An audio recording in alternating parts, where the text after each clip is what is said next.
Ayan guys, natapos na natin ang step number 3, di ba? 1, 2, 3. Yung number 3, step number 3, ang number niya ay, ang bilang niya lahat ay 36. Bilangin nyo guys kung tama yan na 36 ha. Okay, bilangin nyo. Bilangin ko yung sa akin ha. 1, start tayo dito sa 1.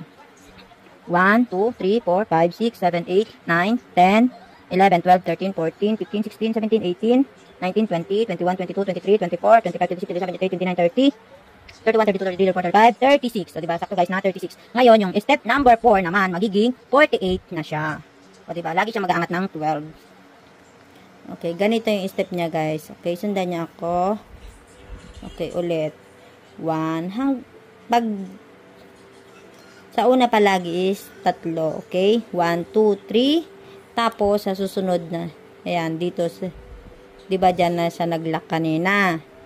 Dito na ulit. Hindi na tayo magdo-double dyan. Sunod na yan.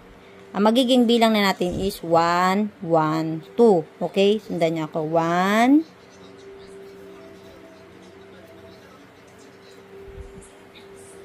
1. Tapos dito is 2. Okay? 1. 2. Oh. Ganyan na siya guys. 1, 1, 2. 1, 1, 2. Ganon hanggang dulo.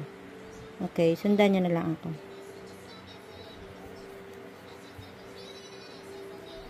1, 1,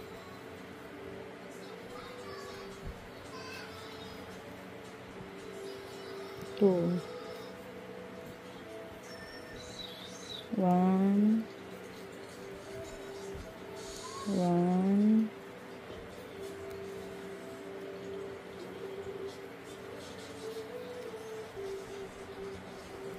2. Okay. 1, 1,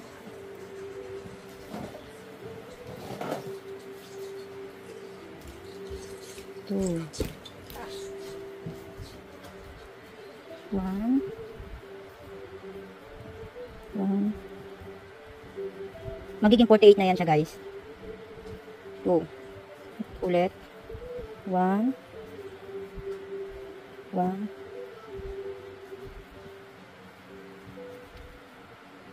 Basta pag nagkamali kayo guys, lagi nyo titingnan yung design na yan. Yung design na yan. Laging pag ganyan, dalawa ang ilalagay nyo. Okay? 1, 1. O diba yan, B design. Dalawa yan siya. 2. Hanggang dulo guys, okay? Ayan guys, nasa last na tayo. Ang last natin is dalawa, diba? 1,